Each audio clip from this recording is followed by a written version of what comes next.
Strong Enough merch is now available. Go to strongenoughpod.com and check out all the stuff that you can get so that you'll have those daily reminders that you are strong enough, you are worth it.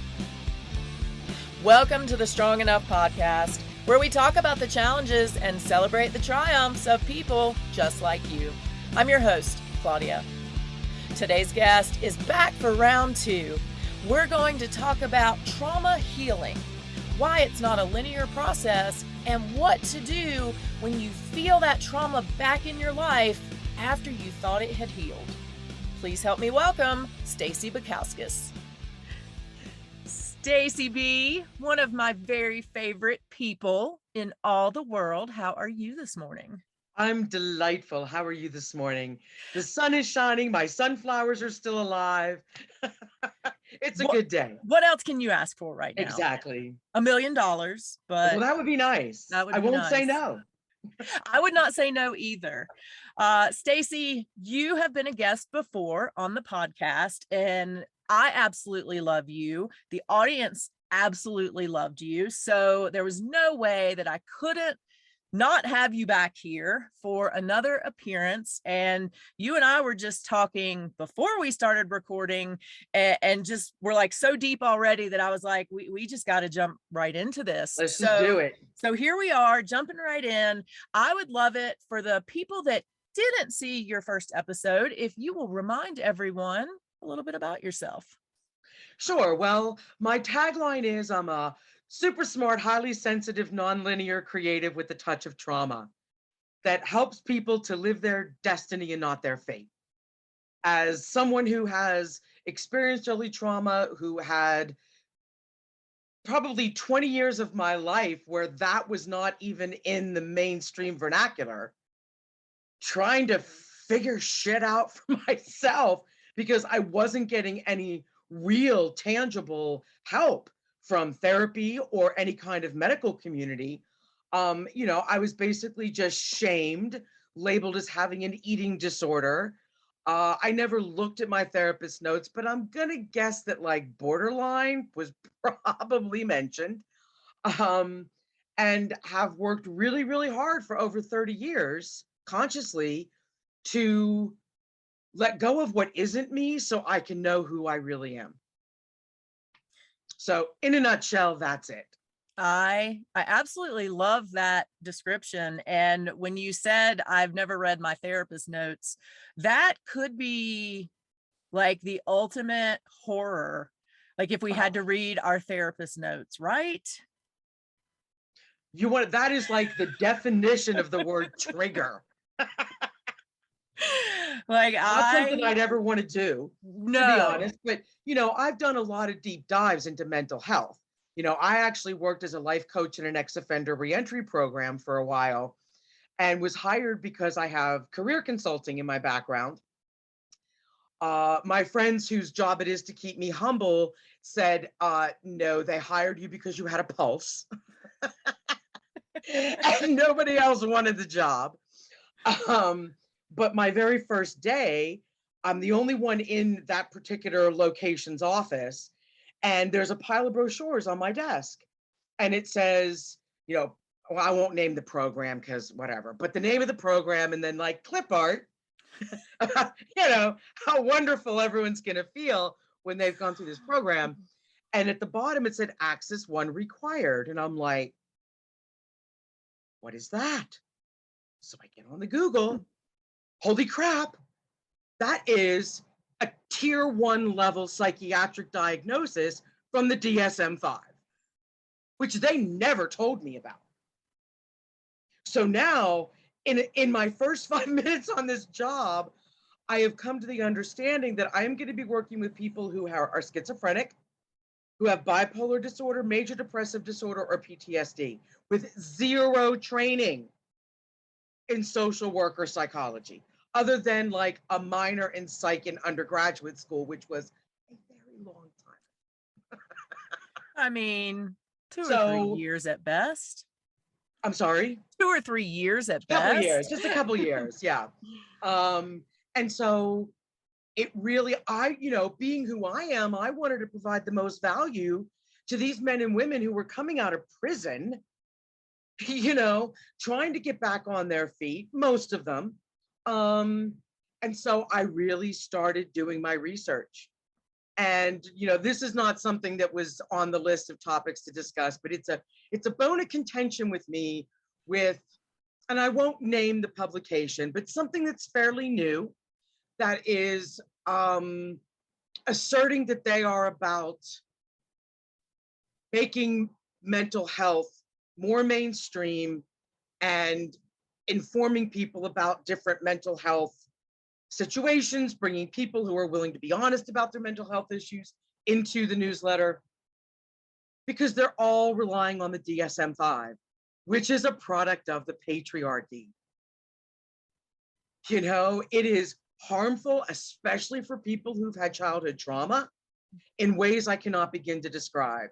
And if there's anybody listening to this anywhere in the world that feels the same way, there is an amazing book, not a paid spokesperson, but it's called The 4 Domains of Mental Illness, an Alternative to the DSM-5, which is based more in Adolf Meyer's psychology, which is built on a foundation of most mental health issues are nothing but maladaptive reactions, as opposed to there's something wrong with you.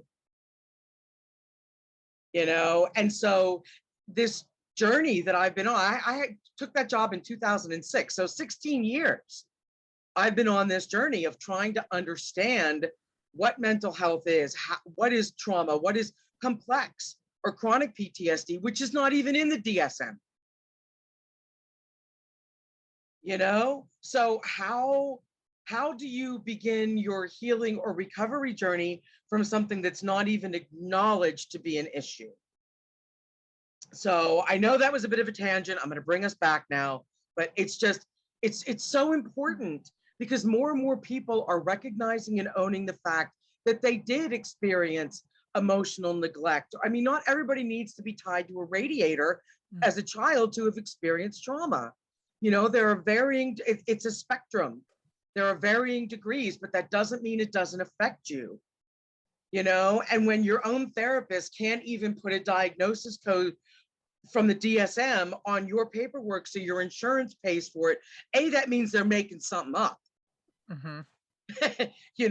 Or only using a secondary issue as the primary diagnosis because it's not even recognized. So, anyone who is on this journey, I would really encourage them to do their own research, and find out what the real deal is. Because the DSM has not been changed in like 8 or 9 years. And that's the window that this early trauma conversation has occurred in. And it's been completely freaking ignored. And you know why? And this goes to what we were talking about before we started recording, because it's a product of the patriarchy, which is designed to oppress marginalized and non-majority populations. Let's dive into that for a minute, because what got us super fired up was apologizing. And I want to preface that because I think it goes even deeper than what we were discussing. So I had a traumatic experience about 5 years ago. Horrible. When I was a police officer, I was basically kidnapped and assaulted by the chief of police. So the chief of police. So I spent a really long time not talking about it, and part of that was because I needed to heal and didn't want everybody to know my business. But in all honesty, a big part of it was I felt shame. Yep. I felt guilt. I felt bad. I didn't want to make other people uncomfortable by saying, what happened to me. And finally, really just a couple months ago, I said, you know what? I didn't do anything wrong. I'm not the aggressor, the abuser. I'm not the person that needs to apologize for anything. So there's no reason that I should feel shame or guilt in talking about it. What we were discussing was women, apologizing for getting emotional, for getting tearful, for crying. Why, first off, why has that become so prevalent lately? Why are we apologizing for our emotions? Well, the super interesting thing is the last episode that got me fired up about this was actually a man. It was a guy I follow on TikTok who is amazing, like so smart he could be artificial intelligence. Like, it's ridiculous. And he posted a video about how he was in the grocery store and thinking about the man who adopted him, that his mother married because his father had like dipped and left the scene when he was like a year old. And his mother eventually married this man who he, in his words, took on the burden of raising a child. And his wife is having a cesarean today. So the idea of fatherhood was really on his mind. And he talked about being in the produce section at the grocery store, thinking about this and putting his sunglasses on because he was getting emotional about this. And I commented and said, the fear of expressing emotion is a product of the patriarchy, and it only means that you're human. But it started, the word hysteria, the whole thing, right? You look up the etymology of that word, and I might not be getting it 100% correct, but it is related to the term in utero. Because a hysterectomy, it's when you go back to the Latin root words, that's where it came from. And women were accused of being hysterical in the 18th and 19th centuries if they were expressing emotion.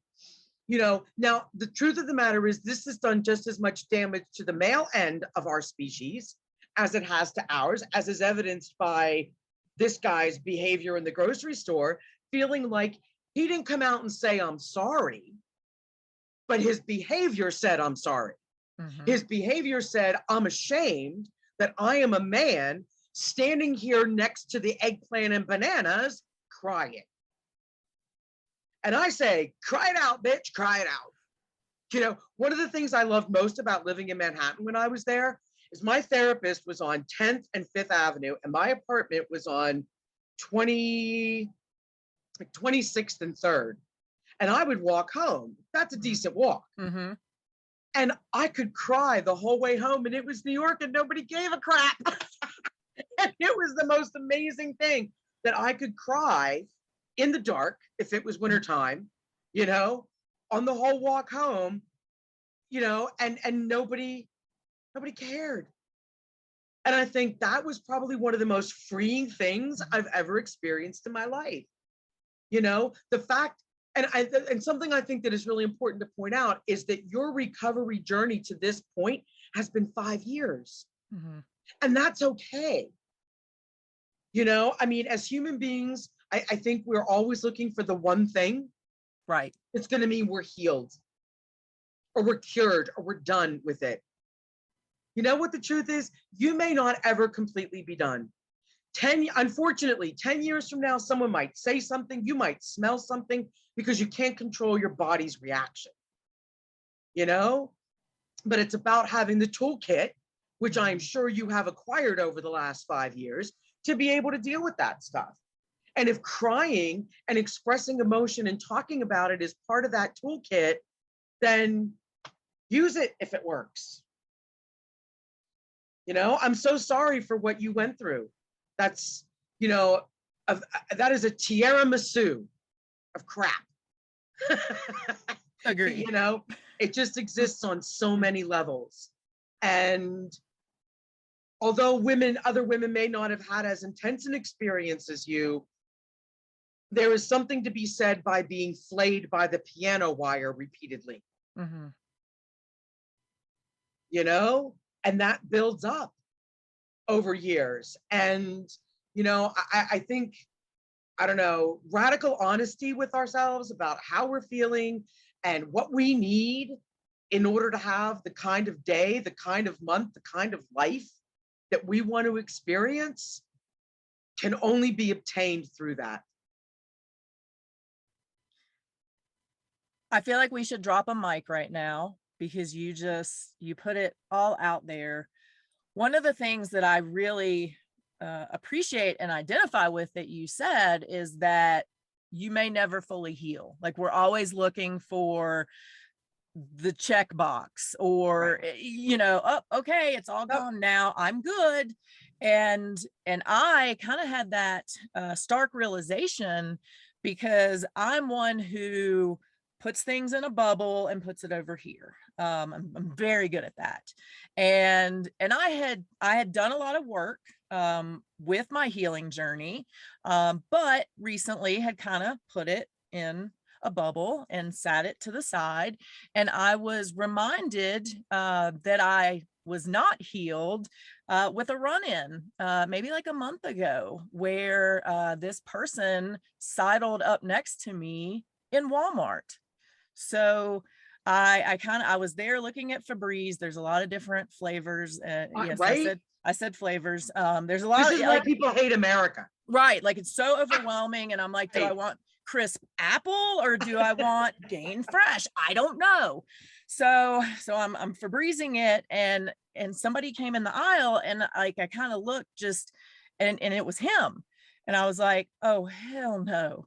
And so I'm like, I'm not going to acknowledge him. So I just stare straight at the Febreze, and he's like within arm's reach of me, just standing there. And I'm like, I'm not going to look. I'm not going to give him that satisfaction. Nope, nope, nope. And what felt like 10 years, but was probably 20 or 30 seconds, went by. And then he said, excuse me. And he went and stood on the other side of me. And I'm like, no, bitch, I'm not.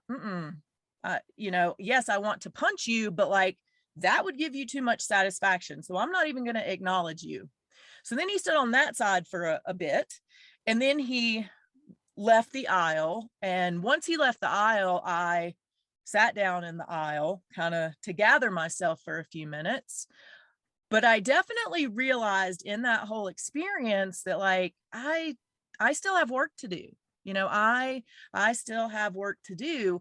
And I would love for you to talk to the people like me that realize there's still work to be done, and why that shouldn't make us feel bad, why that shouldn't make us feel like we haven't accomplished anything, why it's okay that we're still on that path of healing and may never check that box of all good. Well, I think it starts with acceptance that this is where I am, and I am not completely in control of the outcome. I can be in control, but perhaps better control of how I respond or react to something, but I am not. You had no control over the fact that he just showed up that day. And one thing I think it's really important to address is, and this is something I've been thinking about a lot, is that and it might not have been him necessarily, it might have been someone who wore his cologne. It might have been someone who had his same sunglasses. The bottom line is, your body is going to let you know when you feel unsafe. That not feeling safe is the birth point of anxiety. That's where that comes from. Because the little person in your head is running around in circles going, what do I do? What do I do? What do I do? How do I get out of this? Oh my God, oh my God, oh my God.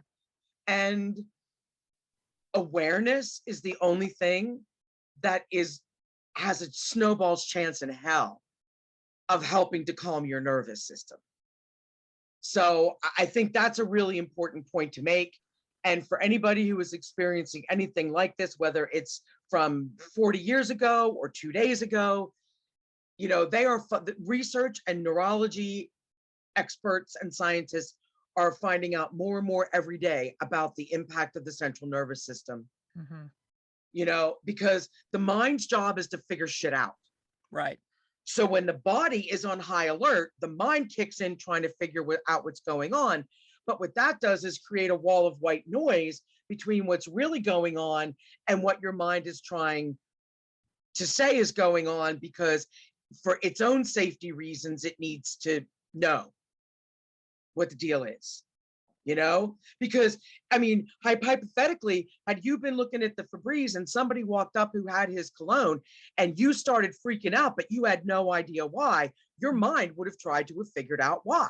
Right. Especially with your background as a police officer. What is he doing? What is his body language? What is his behavior? When it had nothing to do with any of that stuff. Mm-hmm. So finding ways to regulate your nervous system, and in particular your vagus nerve. And if I'm not going to waste a lot of time talking about it, but Google it.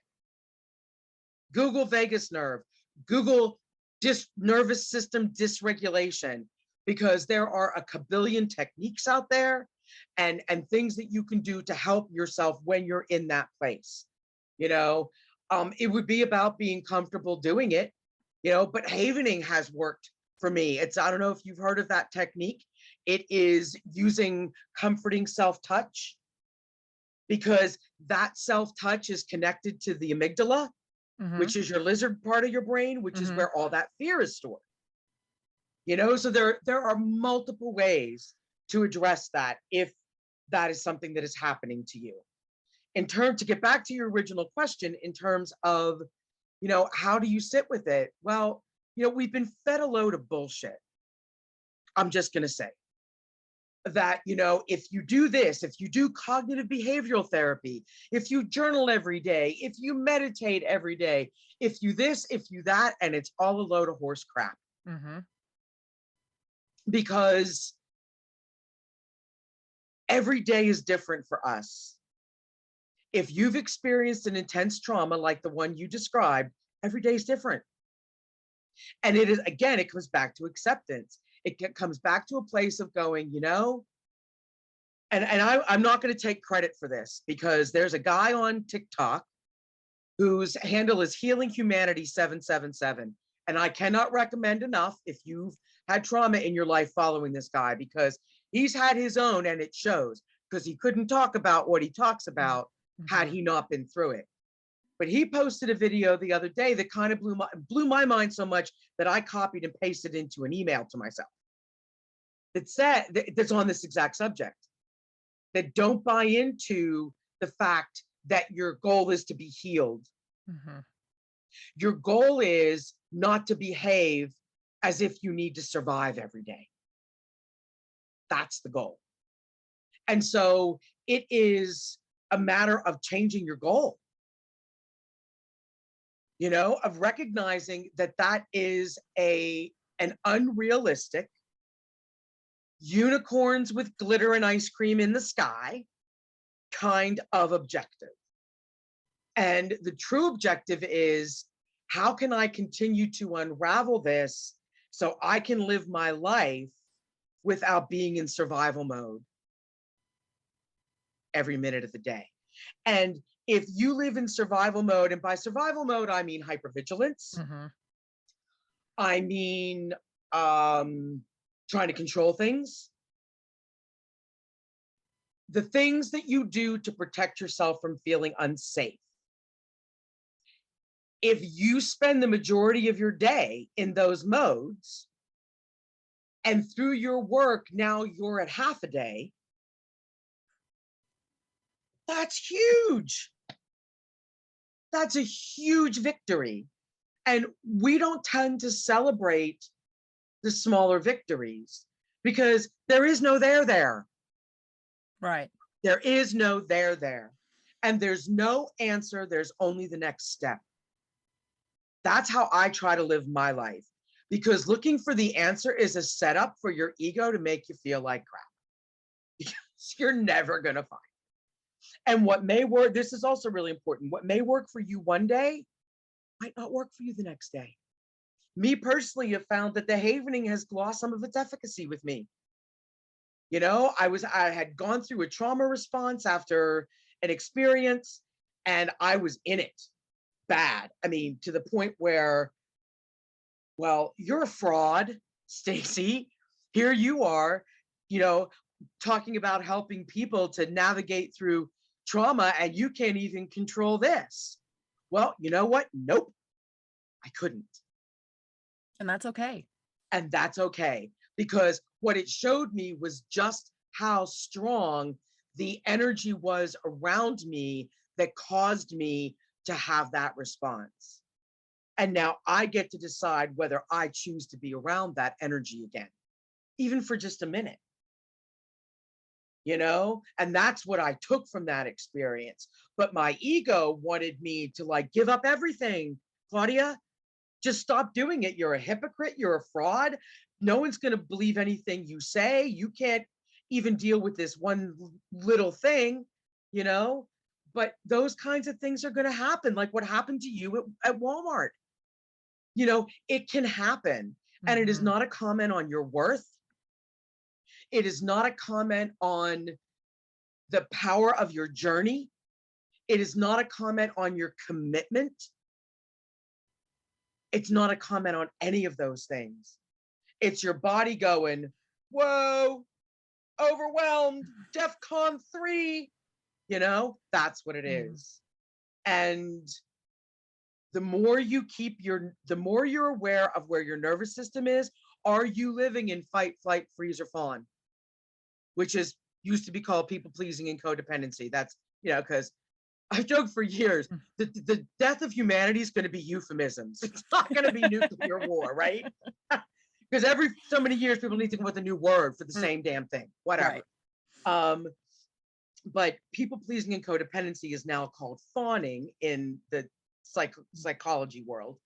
But if you recognize the behaviors of any one of those states of being, your nervous system's not being regulated correctly. I mean, my thing was freeze.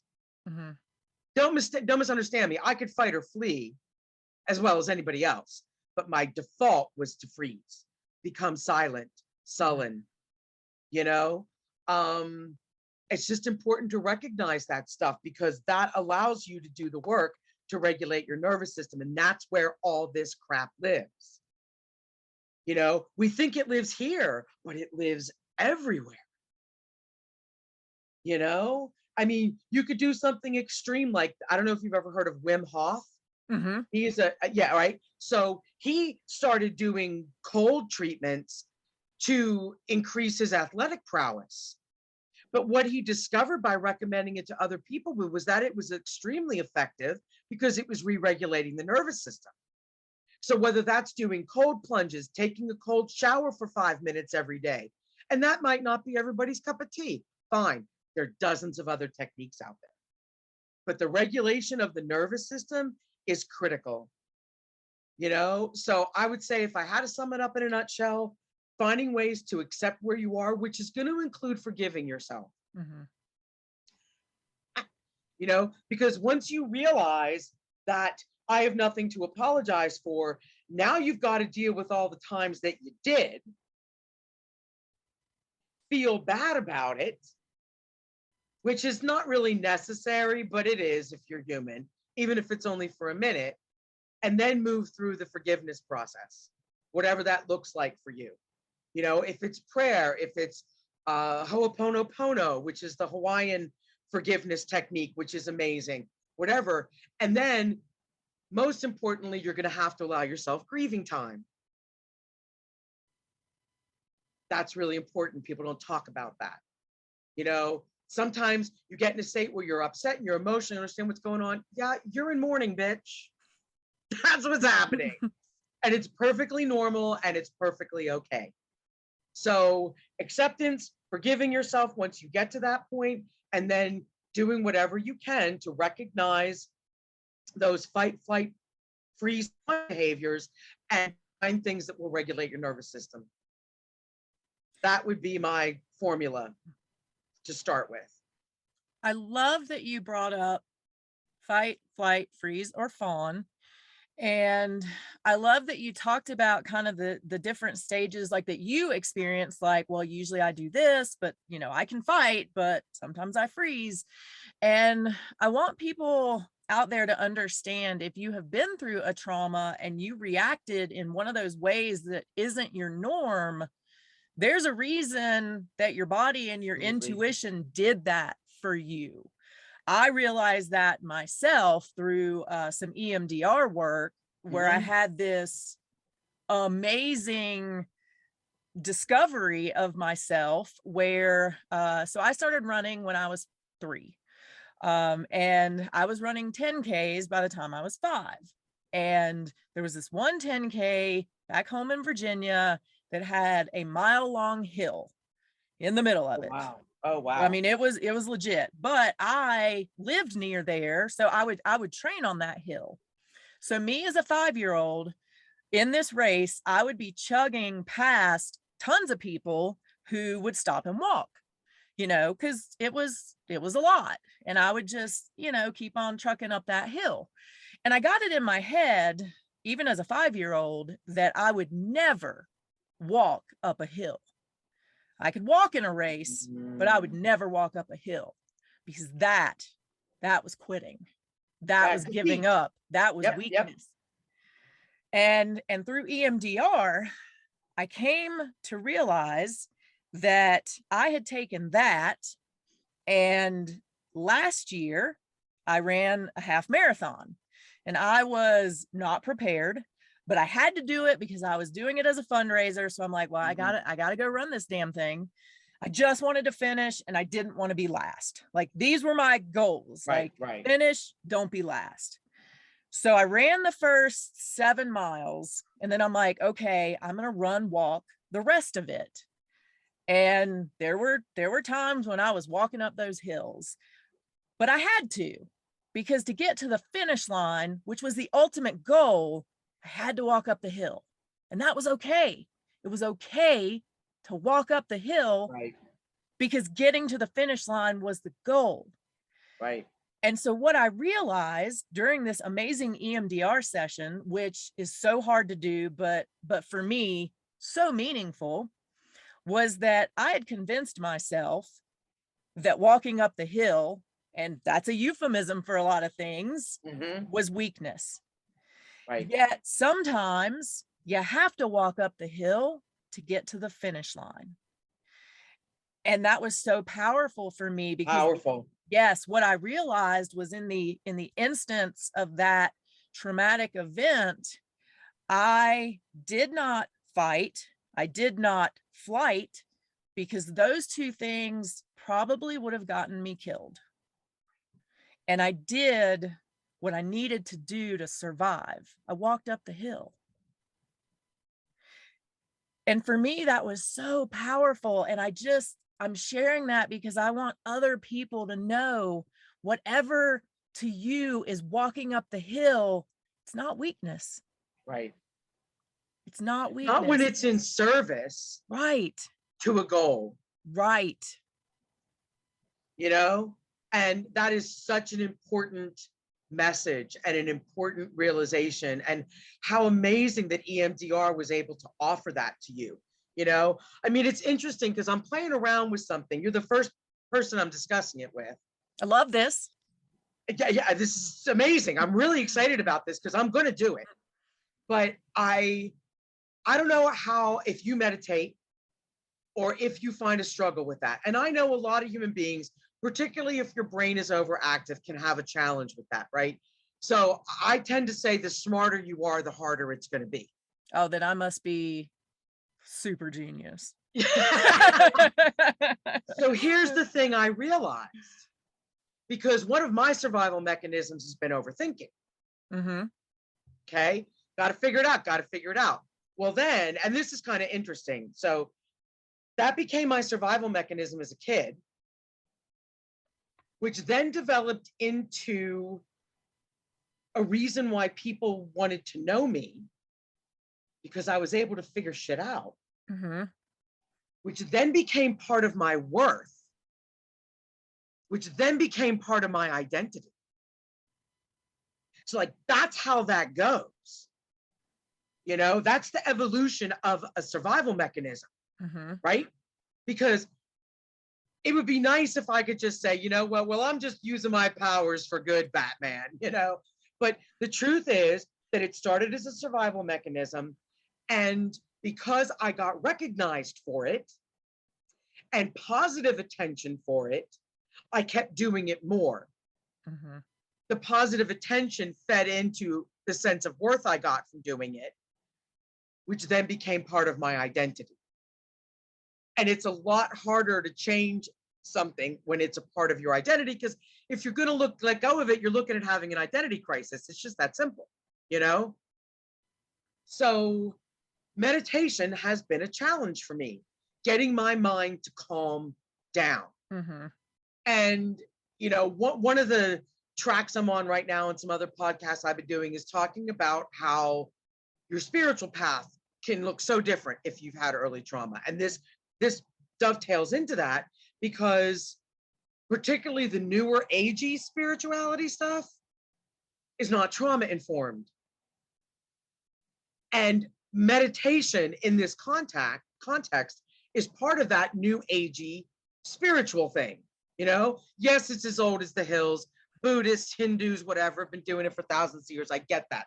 But in terms of our Western world context, you know, it's come back again into the mainstream. And so it feels newer, even though it's really not.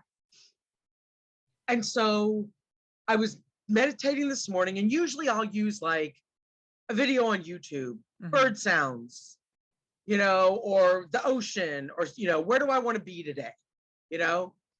And recently I've been led to not use that distraction, which I now know was a distraction. And I've got this little, I wish I could reach up and get it. I have a Rudolph bobblehead that sits in my window. And I'm telling you, this thing's got a solar panel on it, so it does it 24/7. It doesn't matter whether the sun's out or not. But it makes a click. It's like a metronome. Mm-hmm. It makes a very strong clicking noise when the head bounces. And I'm like, I'm going to use that to focus on today. So I'm doing that, and I'm doing my best to observe my mind. And I'm like, well, because I just made a chicken dish in the crock pot that I just put away in the refrigerator and the freezer. Well, I could give some to so-and-so. And I'm like, that's okay. Just bring the thought, you know, what we're taught to do, right? Just observe it, bring the thought back. There's nothing wrong with it. Thoughts are going to happen, blah, blah, blah, blah, blah. But the epiphany I had this morning is, if you've had trauma or early trauma, you can say whether or not this has been your experience with what you dealt with. You need to focus on more than one thing at a time to feel safe. And whether it's trying to control the outcome situation, I'm not exactly sure what it is. And it may be different for different people. I don't know. But I'm like, I can't meditate just focusing on one thing. So I started doing some bilateral tapping on my thighs while I was listening to the thing. And then I started tapping my toes in opposition, like my left hand, my right toe, my left toe, my right hand.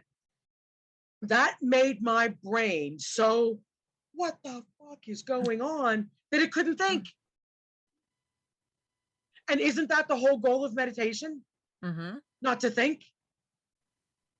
And I'm like, I think I'm onto something here.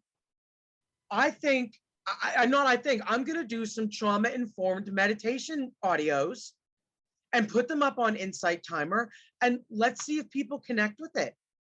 Because I think if you've had trauma, you can't just focus on one thing, because your survival mechanisms have taught you to focus on multiple things simultaneously. So trying to meditate in the way that everybody says is the right way to meditate is a setup for failure. That's my hypothesis that I'm going to be experimenting with. I can't wait, because I think you are 400% correct. As you were talking about that, yeah, it's hard to do one thing, like just one thing. Right. I like to do 7 things. Right. Then I feel comfortable. That makes perfect sense. So how the hell are you going to meditate focusing on one fucking thing? Yeah, I know. How is that going to work? How is that going to work? It's not. It doesn't. And then you feel like a failure. Right. Exactly. You know, and then like I joke all the time that if something exists in your microcosm and the macrocosm, well, good luck with that. You know, and there's, I mean, now there's scientists and neuroscientists are starting to talk about how unhealthy it is to multitask, right? Right. But when I was in the corporate world, that wasn't just encouraged, it was a necessity. You were, I mean, a cop, you can't not multitask and do your job properly. Right. You know, the jobs are created for that. Instead of doing things that would alleviate some of the responsibilities that create the necessity for the multitasking, you're just expected to multitask. But that is affecting your brain. Social media has just added another layer to that. And I'm just as guilty. I'm laying there watching The Bay on my iPad last night, playing this new, like, rearrange the bubbles in the glasses game on my phone. Like, what's wrong with you, Staci? You know, you say you want to be able to focus on one thing.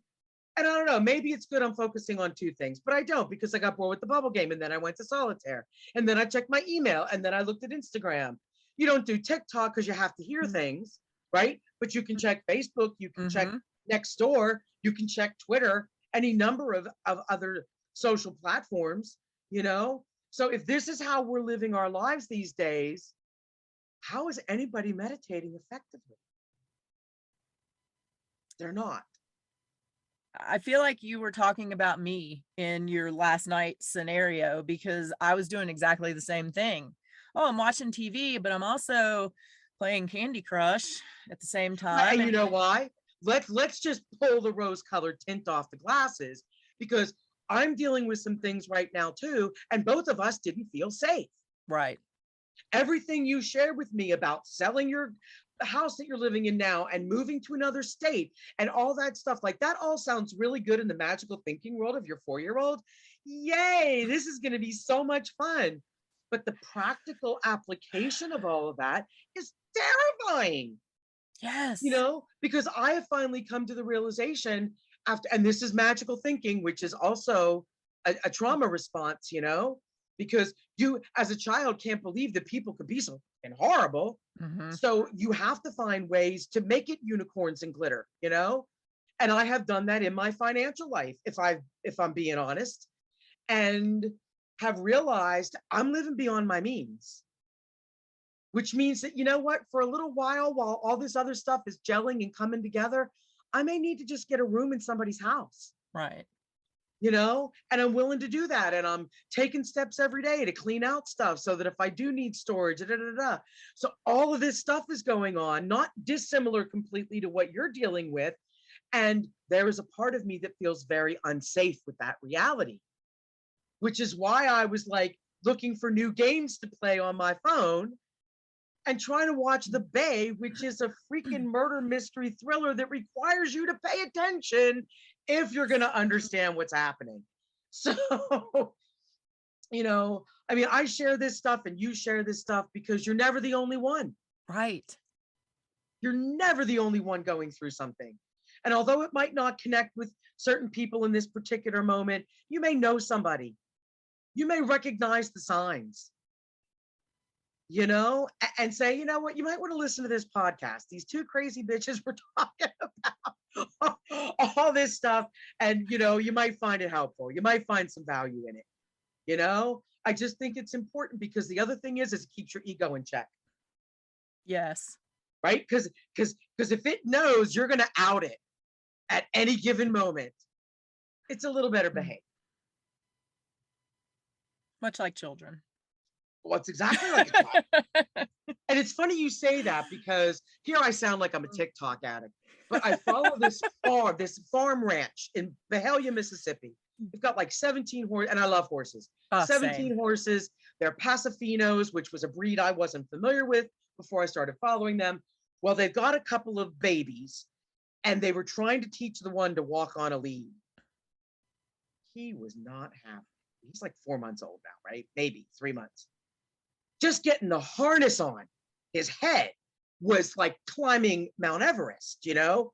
Then getting it until finally the horse just collapsed and laid on its side, and it was not going anywhere. And I'm like, this is just like dealing with your ego. This is just like dealing with your ego.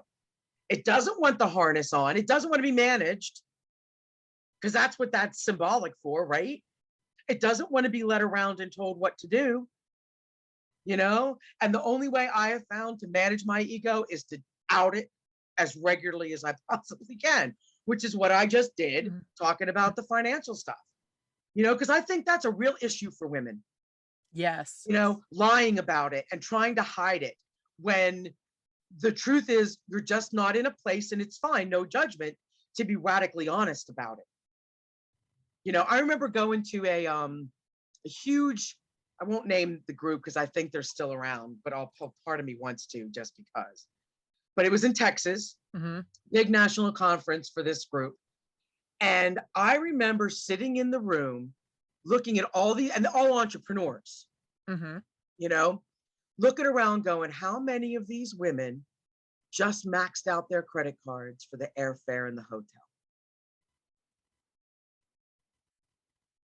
Knowing that it was a pretty high percentage. I was there because I had collaborated with someone who split the cost with me in order to promote her stuff too. But a lot of women had done that. And again, this is not really on topic, but I'm gonna say it anyway. The only reason women don't run the world is because of women. Period. We're just as smart. We're just as capable. We're just as able to be strategic. Think about the mom who's got 5 kids and puts this on a basket on the steps so she doesn't have to walk up 15 times. It's there for her the next time she goes upstairs. We're capable. But at this conference, there was a woman who owned a bank talking to the president of this organization, using the pitch to take out an SBA loan that, yeah, you can put $1,000 on your credit card to do your next project. But what happens when you need 10,000? What happens when you're so successful that you need 10 grand? You're not going to be able to get a credit card for that. So get an SBA loan. How many women apply for an SBA? And then you know what that woman did? She sold the bank a year later. Wow. Right? So that's what happens when women try to be successful the way men feel they need to be successful. Instead of tuning into ourselves and asking ourselves what feels successful. We try to mimic what men have made success look like. And that's what she did. And in doing that, they were able to change the terms of the loan. They were able to change the interest rates. And I'm sure there was some like 2-point font in the bottom of the contract because I fell prey to it. I took out a loan because I'm like, yeah, I'm going to need $10,000 when all this takes off, And there's someone whose workshops I've attended. I'm going to put a plug in for her because if you're an entrepreneur, you need to know about Simone Soul Grace. She's on Instagram. She did a side-by-side comparison to toxic, she called it sales culture, but I would go so far as to call it corporate culture and rape culture. And the similarities. And this goes back to women believing that the only way they're successful is if they look the same way it looks when a man says he's successful. Instead of asking ourselves, what does that look like for us? What does that mean to us? And then having the courage to stand your ground in the middle of a tsunami of everybody saying that's bullshit. It's not a one-part sequence. But yeah, I'm sorry. I got off on a tangent there. I'm not even quite sure how that happened. Do not apologize because this is amazing. We are talking about some good shit. So that's the whole point of this. How do we get out of our own way?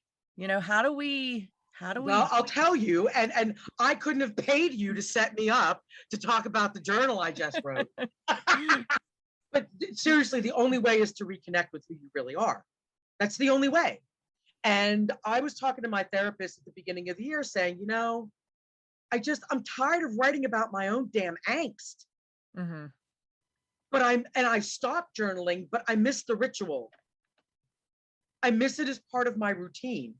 And she says, well, why don't you just do a quick check-in with yourself every morning? And there was a part of me that's like, challenge accepted, because have we met?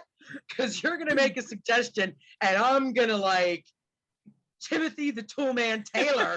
I'm going to amp this up like you can't even imagine. So I'm that's taking what I this did. to another level. Another level. It was a great suggestion. I do this again. It's a survival mechanism that's tied to my worth, but I do that with recipes. I do it with everything. How can I make it better? You know? So I did. And I wrote the 10-minute self-care journal, how to level up your self-care game in 10 minutes a day. And that's all it takes. But you have to ask yourself the right questions. Mm-hmm. One of which is, where's my fuel tank today? Because baby, you're riding like you're on full. You better have the AAA card in your wallet because you're going to need it. You know? And when you don't ask yourself and are willing to be honest enough, because when you're honest, that leads to making choices that don't always feel good. Because if you admit to yourself, you know what? I slept like crap last night. There's a lot going on. I'm really only operating on a quarter of a tank. Well, what does that mean for your to-do list? What does that mean for the people that you've made commitments to? What does that mean? And that's why people don't do this. Mm-hmm. But I'm here to tell you, when you do this, it is still not rainbows, unicorns, glitters, and ice cream all the time. Because life is never going to be that way. But it can be better. It can be better. It can always be better. You know? And to me, that's the goal. You know? And not on a day-to-day basis, because that's like weighing yourself for every day. That's just stupid and ridiculous. And now everybody knows that, right? You do it over a week. Or if you weigh yourself every day, you take the weekly average. You don't put credence in every single number, you know? And it's the same thing, you know? So if you can identify where your energy gauge is, and I've got a graphic in the book, so you can circle which line it is for where you are. Now what? Are you willing to say, you know what? I have food in the refrigerator. None of us are going to die. I really don't need to get to the grocery store today. Or, you know, the appointment I made, the cup of coffee I scheduled with a potential colleague, it'll be great. It's just not meant to happen in this moment because I need to be able to lie down for 20 minutes this afternoon because I didn't get any sleep last night, and not feel guilty about it and not apologize or over explain, which is also a trauma response, you know, trying to make people understand how you're feeling. That's where that comes from, you know? So yeah, it starts with being willing, and whether you get my book or not is irrelevant. It starts with you making a commitment to reconnect to yourself, to ask yourself what you need, how you're going to give it to yourself, and then to hold yourself accountable by checking in the next day to say, okay, well, yesterday physically I said I needed water. Did I do that for myself? Without judgment, but with the goal being, I just want to be better. I know I function better when I'm hydrated. It's the summer. You sweat when you're sitting in your house doing nothing with the air conditioning on because of the humidity. Am I getting enough hydration? You know, do I need to think about keeping Gatorade in the fridge so I can do a shot before I go to bed at night? Please so I start get my doing shots of electrolyte. Gatorade, please. Right? That's amazing. You know, I mean, no one needs to drink a whole bottle unless you just run a marathon. First of all, because if you don't really need it, it tastes horrific. Right? You know, you don't need it when it tastes bad. But, you know, what is it in your world for you that is going to improve your connection with who you really are? That's where it starts. That's how the world changes. That's how evolution progresses. Because if you don't know the answers to some of those questions, who the hell's going to know? You're the only one that can do it. You know, and I think most women would be appalled at the fact that they would look at some of the shit in my journal and go, don't know. I mean, one of my very best friend took a workshop and they asked them to identify their favorite color, and she couldn't do it. That's how disconnected from what her needs and wants were. and not everybody may be in that place. But if you're not consistently working on it, and that's another point I want to raise, we conflate constant and consistent. Mm-hmm. And there's a difference. You don't have to do something 24 hours a day to make progress. You can do it a few times a week.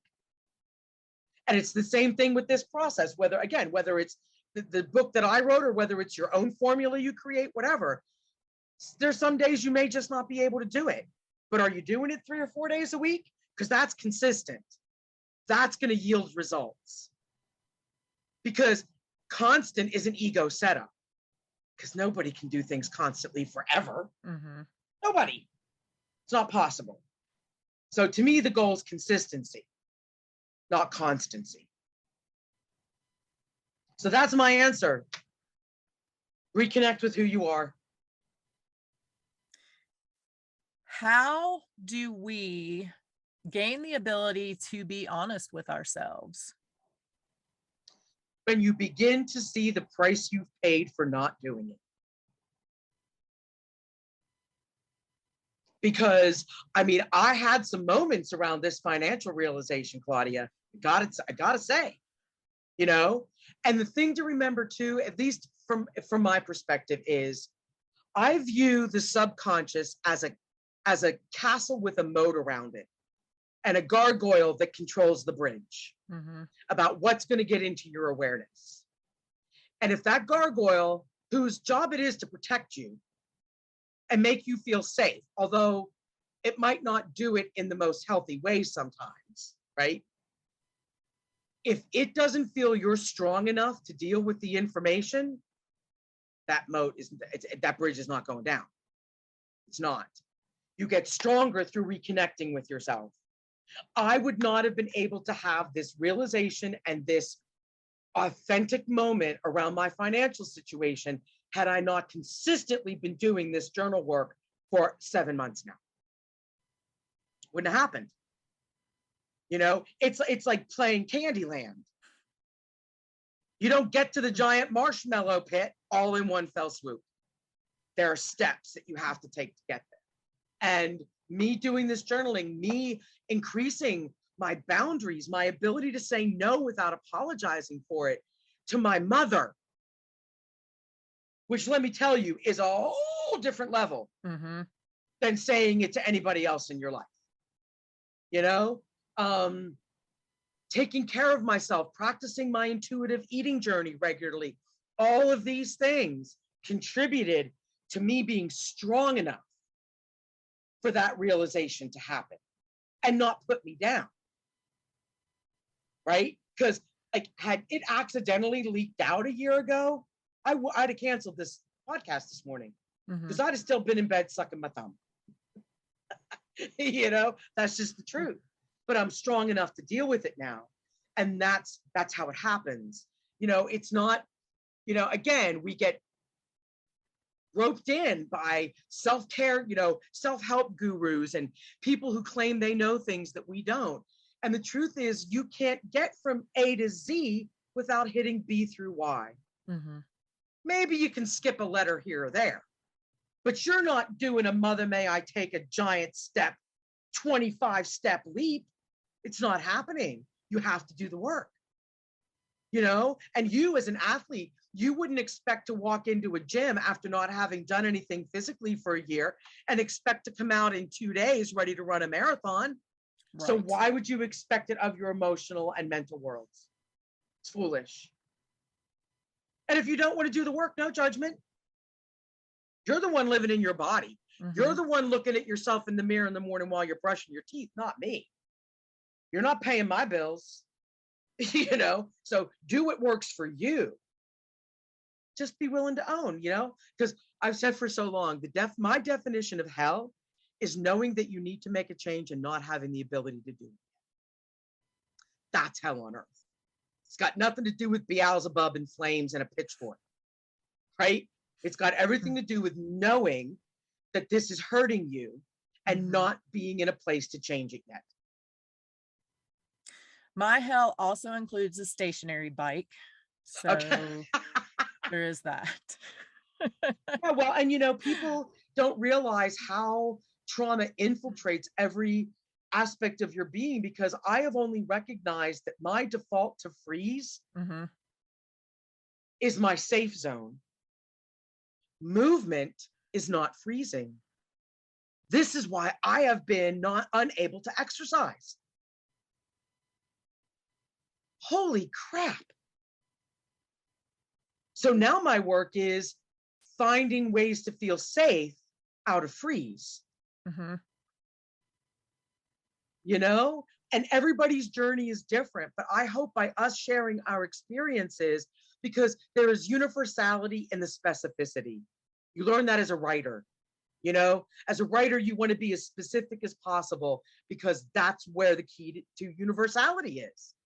So by us being willing to share our personal experiences very specifically, it allows the universality to reach people who may be feeling the same undercurrent of emotion about things without having had that exact experience. And to me, that's a beautiful thing. I agree. I mean, and that's why we're here, right? It is to give people that opportunity Absolutely. to know that they're not alone. You're never the only one. I'm going to put that on a t-shirt. I love it. I love it.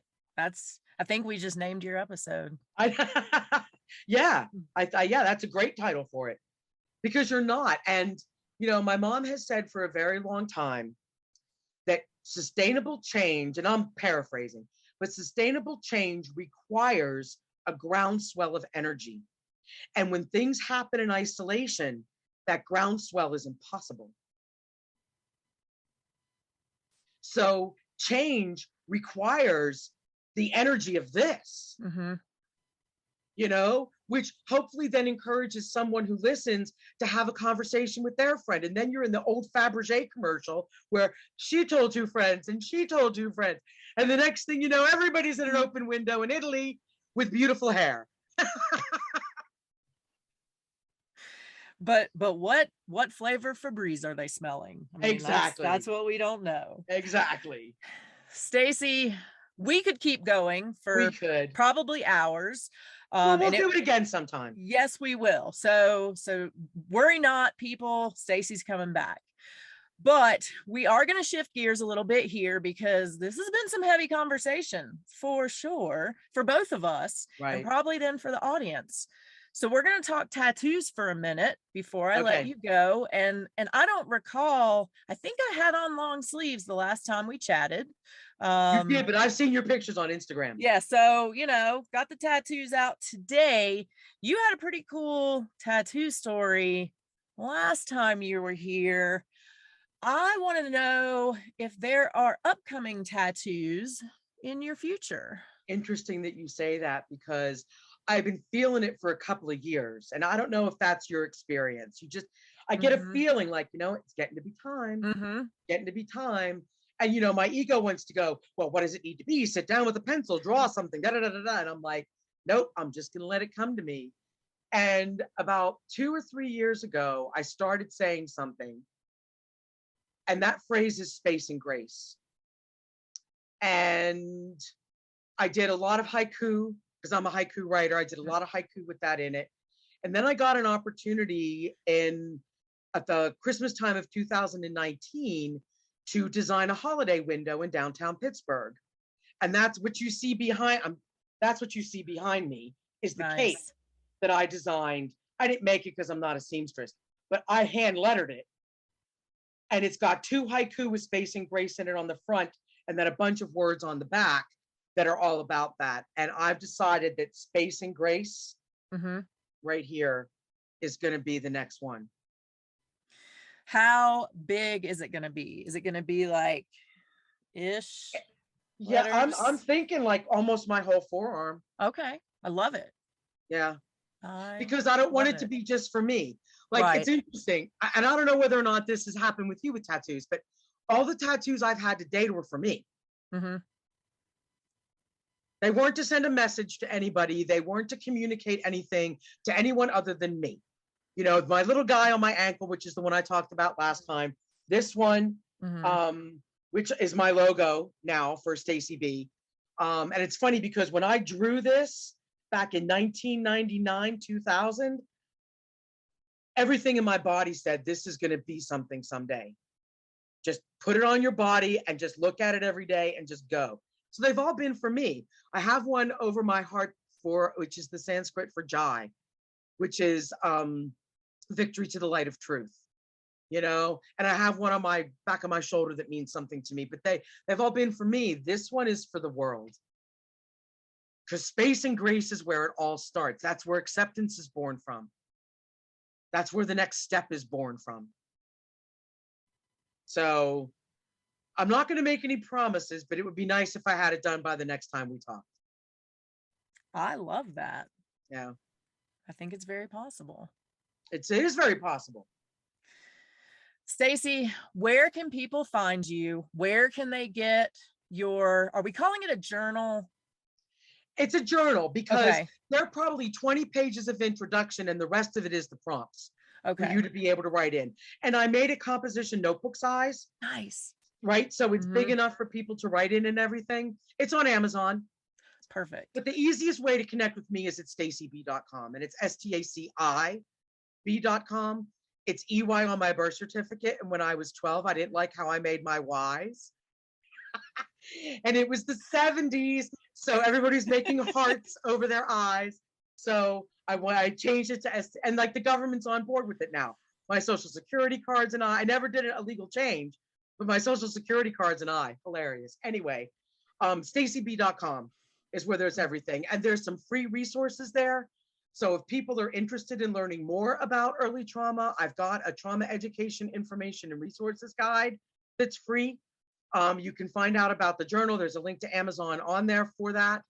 And my latest thing is, I have discovered that the last hidey hole for trauma response behavior is the career. So I have an Is Your Job a Trauma Response quiz that comes with a 30-minute call to go over your answers and identify at least one belief or behavior that is keeping you stuck in your trauma. So it's available on my website as well, if that's something people are interested in doing. Yeah, stacib.com is the best place. And social media, hey, it's me, Staci B, everywhere. Staci, as usual, you have been absolutely amazing. I love seeing your face every day at Hey, It's Me, Staci B. It doesn't always look like this, but that's okay. But it's always amazing. And I do genuinely get a smile when I'm scrolling through Instagram and I see your face pop up. So thank you so much for being here. Thank you for sharing some really personal things today that are going to help other people. And we know that we're going to talk again soon. Absolutely. And we're going to share more with everybody. Thanks so much for having me. It's always a blast. I hope you guys enjoyed my conversation with Staci as much as I did. I truly appreciate her vulnerability and willingness to open up and talk about her own personal struggles. I also love that she reiterated that we may sometimes never be fully healed from a trauma, and that's okay. It's all about our progress and not perfection. So remember, until next week, you are strong enough, you are worth it. Thank you for listening to the Strong Enough podcast. You can find us on your favorite podcast platform by searching Strong Enough. And on YouTube, we're on the Spear Talk channel. Don't forget to follow us on Instagram and Facebook at Strong Enough Pod. If you have suggestions for an upcoming episode or a future guest, please reach out at strongenoughpod@gmail.com. Remember, you are worth it.